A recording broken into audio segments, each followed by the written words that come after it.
ministère en charge de la fonction publique se veut plus proche des travailleurs burkinabés. Elle a procédé à la présentation de son service client et d'information, une tribune où les travailleurs peuvent tout savoir sur les dossiers entrés à leur vie professionnelle. Présentation dans quelques instants. Elle en sait davantage sur ses droits et devoirs. Il s'agit d'une dame qui pratique encore l'excision mise aux arrêts. Et c'est malheureusement après avoir commis le forfait sur 6 jeunes filles. Grâce à la collaboration avec les populations, la police provinciale de Gourcy a pu mettre la main sur l'exciseuse qui affirme perpétrer une pratique léguée par sa génitrice. Bonjour à tous et bienvenue. Un chiffre pour commencer, 228 milliards de francs CFA. C'est l'investissement fait par les partenaires au développement du Burkina entre 2008 et 2012. L'État salue cet effort considérable avant de poursuivre que des efforts doivent être faits pour mieux coordonner et cibler les actions sur le terrain. C'est ce qui a été dit hier à Ouagadougou au cours d'une rencontre État-partenaire. Les précisions avec Zali Sassanfo. 750 établissements scolaires, 31 centres de santé, environ 3000 points d'eau, des latrines.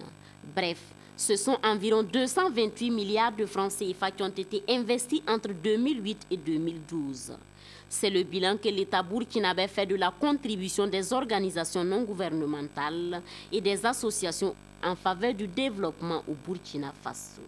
Mais selon l'État, leurs actions ne sont pas coordonnées et leurs forces dispersées. C'est pourquoi, à cette journée nationale de concertation, le gouvernement burkinabé est venu avec des recommandations fortes pour y remédier. La recommandation forte, c'est surtout que ces associations puissent s'organiser davantage. Nous avons à peu près 739 associations qui sont dans divers domaines. Donc le fait d'être éparpillé, ça ne favorise pas souvent une mise en œuvre cohérente de leurs actions. Donc en se regroupant, ces ONG pourront se spécialiser davantage et contribuer également au développement socio-économique du Burkina. Les organisations non gouvernementales et les associations au développement, elles apprécient l'idée de se retrouver autour d'une même table. Ça fait déjà la 4e édition que nous encourageons déjà à continuer parce que quand vous êtes ensemble sur un secteur d'activité comme celui du développement du Burkina Faso, la meilleure manière de travailler en synergie, c'est au moins se donner un temps de concertation. Et ça, c'est à l'actif de l'État. À l'issue des échanges, les différentes ONG et associations au développement devraient être mieux informées et sensibilisées sur les atouts d'un regroupement par secteur d'intervention et d'adhérer à cette initiative. En matière d'éducation aussi, les actions se doivent d'être organisées. C'est ce qui explique le protocole d'entente signé entre le cadre de concertation des ONG et associations en éducation, l'Assemblée nationale et enfin l'association des municipalités. Les 3 parties s'engagent à élaborer et à mettre en œuvre des actions concertées afin d'améliorer le système éducatif au Burkina. Il a aussi été question d'agir ensemble contre le travail des enfants sur les sites d'orpaillage. Sougrinoma Ibrahim Guigma. Par cette action, l'Association des municipalités du Burkina, le cadre de concertation des ONG et associations actives en éducation de base et le réseau des parlementaires burkinabés pour la bonne gouvernance dans les exploitations minières créent un partenariat pour mutualiser leurs œuvres en vue d'accompagner et d'interpeller aussi l'ensemble des acteurs de l'éducation. Cela se concrétise plus précisément dans le fait que le CCEB, travaillant avec la municipalité au niveau déconcentré, afin de pouvoir faire remonter l'information, remonter les préoccupations, remonter tout ce que l'éducation a besoin d'être revu au niveau des parlementaires. Le document signé engage les 3 parties à agir ensemble pour contribuer à améliorer le système éducatif, ce qui réjouit les collectivités qui ont désormais en charge la gestion de l'éducation. C'est pour nous une question importante à laquelle nous pensons et que nous devrons travailler dans la transparence, dans la redevabilité pour que les uns et les autres puissent également aussi voir et nous accompagner durablement et pour que le pays soit développé à travers, bien sûr, l'éducation. Le protocole d'accord des 3 organisations donne la preuve dorénavant que les organisations de la société civile, les collectivités et le Parlement s'accordent à conjuguer leurs efforts pour lutter contre tous les maux qui fragilisent le système éducatif en fondant leurs actions sur des principes clés. Le protocole se repose sur 4 principes essentiellement, que sont 1. La transparence et la reddition des comptes, que sont la complémentarité, 2. La complémentarité et la subsidiarité entre les parties prenantes, que sont 3. La responsabilité et la collégialité, et enfin la participation et le partenariat. Le protocole favorise la mise en place d'un mécanisme performant pour éradiquer le phénomène d'abandon scolaire du fait de la fréquentation des sites d'orpaillage. Le temps est également à la concertation au ministère de l'Aménagement du territoire et de la décentralisation. Avec ses partenaires techniques et financiers, le département examine les dossiers en cours. La démarche devrait aider à mieux cibler le besoin des populations pour les combler donc au mieux. Claudine Bikaba.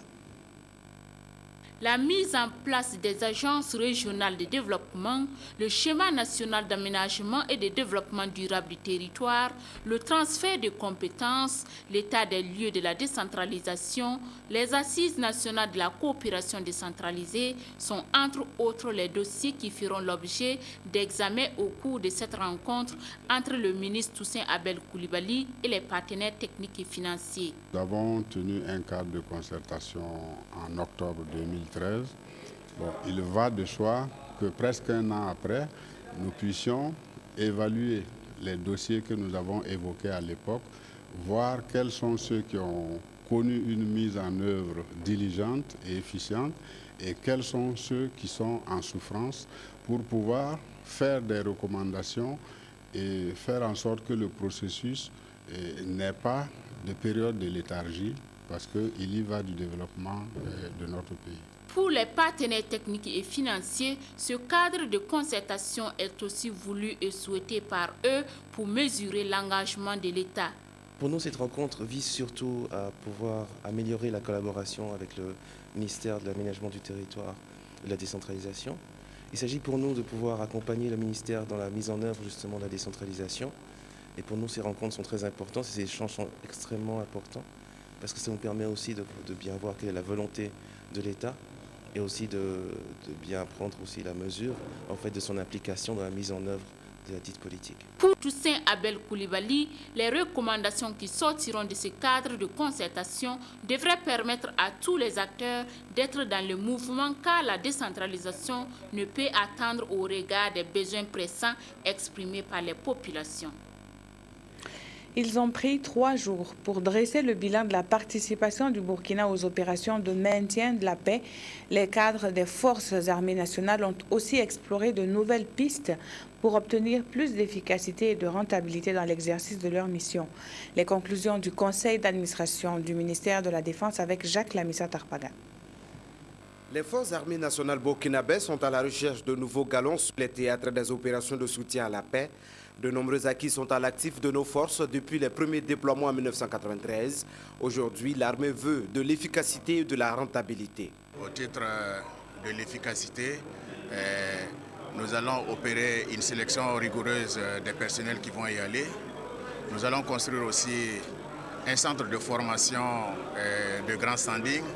Nous allons faire la promotion de la langue anglaise car c'est la langue de travail au niveau de l'Organisation des Nations Unies. Et nous allons aussi donner plus d'efficacité au soutien logistique.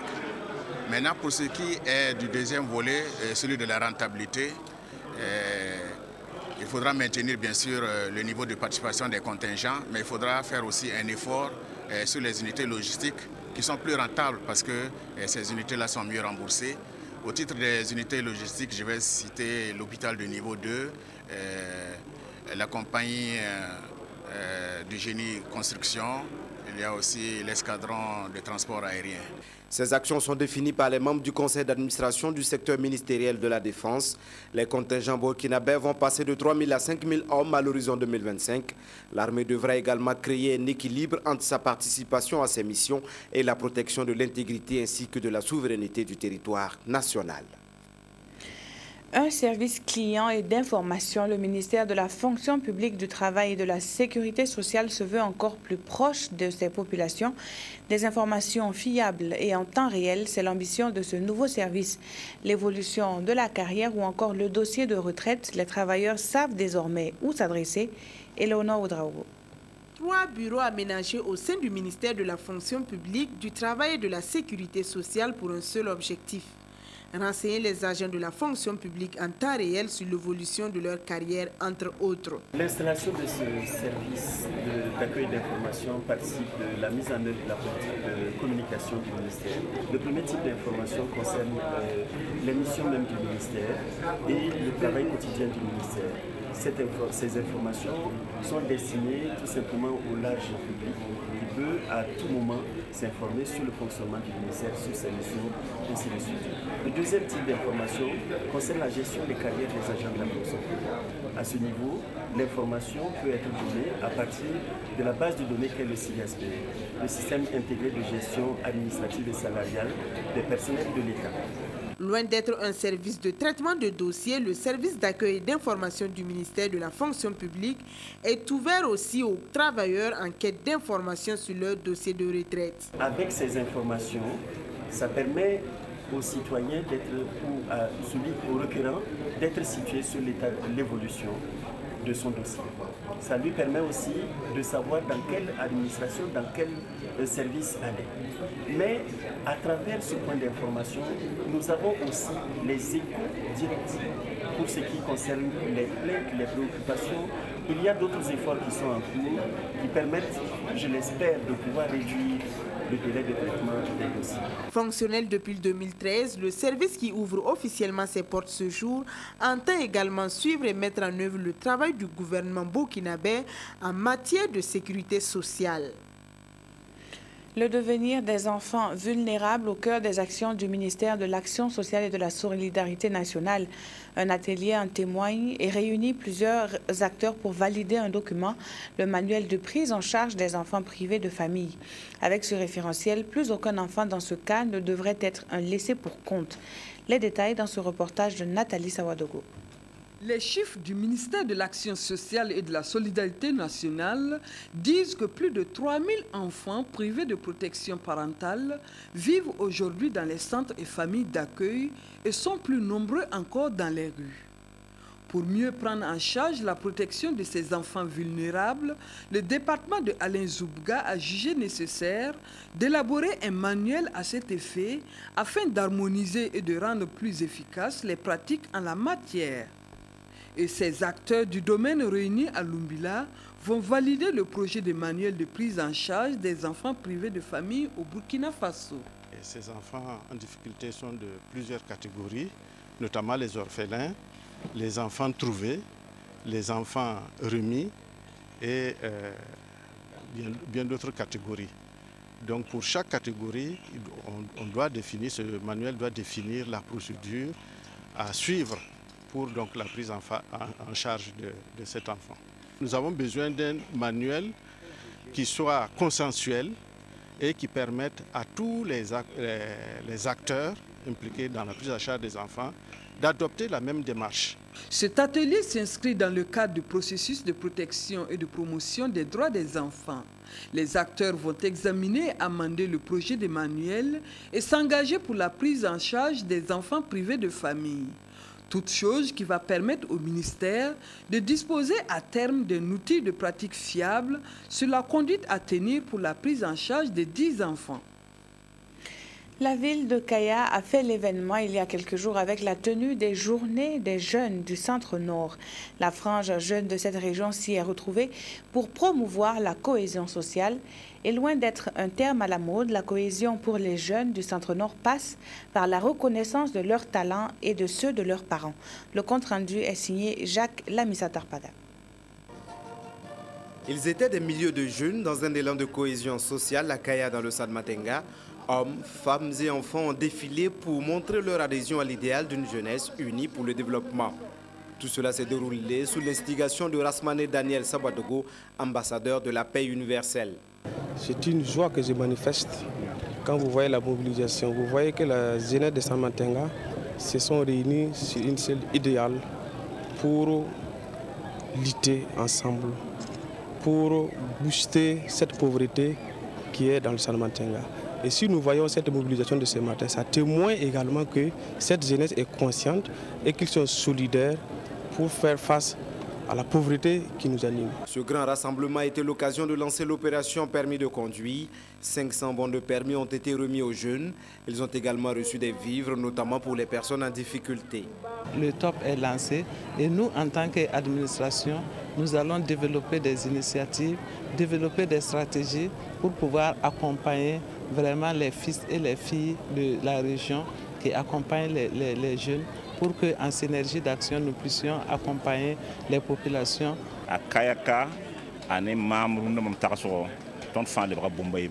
Je pense que maintenant nous sommes une famille. J'entends porter les préoccupations des jeunes de Kaya. Nous ferons ce qui est en notre pouvoir pour aider cette population.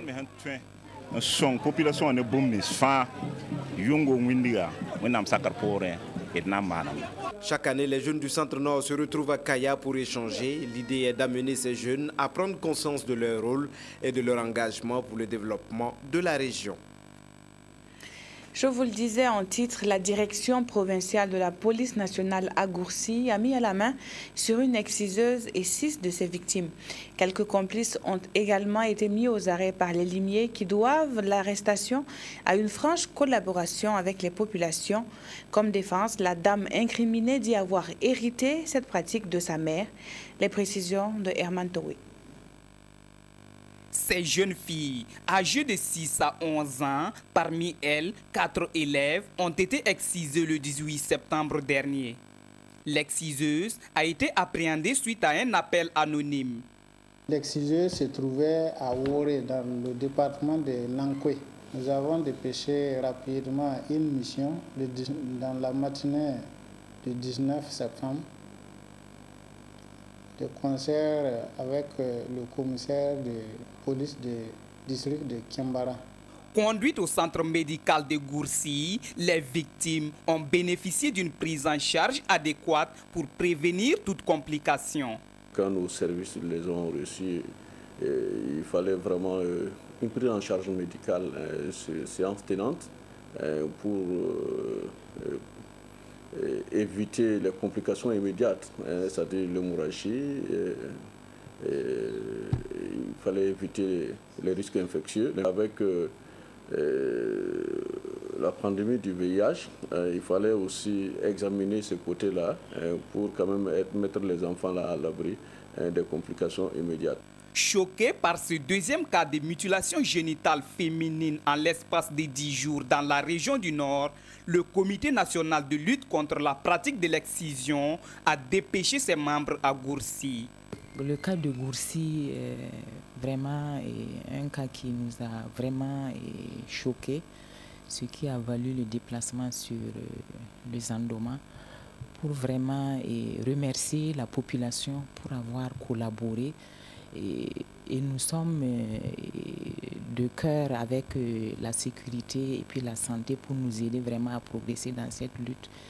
Et je lance un appel à toute la population pour vraiment qu'ils se resserrent les coudes, pour vraiment promouvoir la dénonciation préventive. Nous faisons en tout cas tout pour prévenir ça à travers nos activités de sensibilisation dans toutes les localités, dans les communes. Nous allons en tout cas demander à la population, il existe un numéro vert qui est là.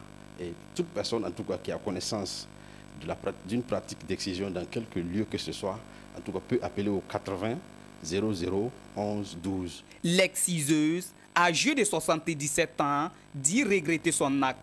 Pour l'instant, son sort et celui de ses complices restent entre les mains du parquet de Waïgouya.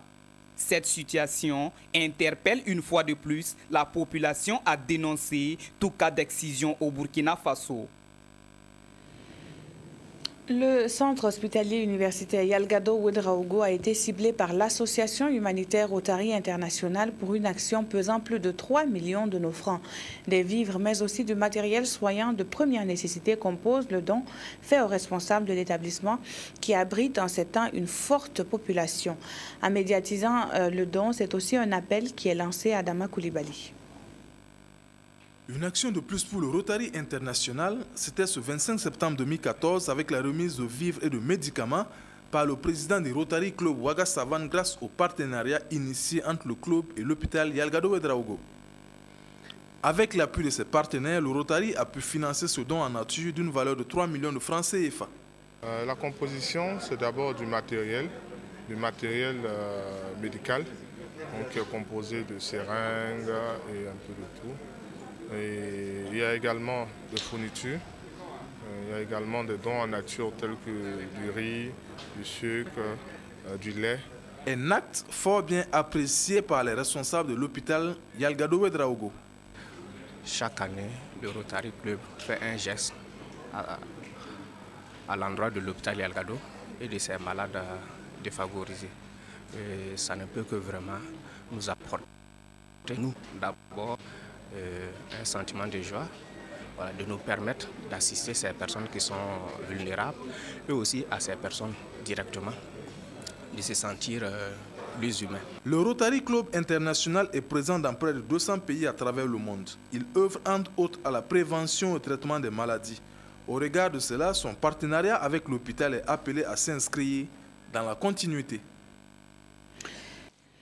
Fin de ce journal, je vous souhaite de passer un très bon week-end sur la télévision du Burkina.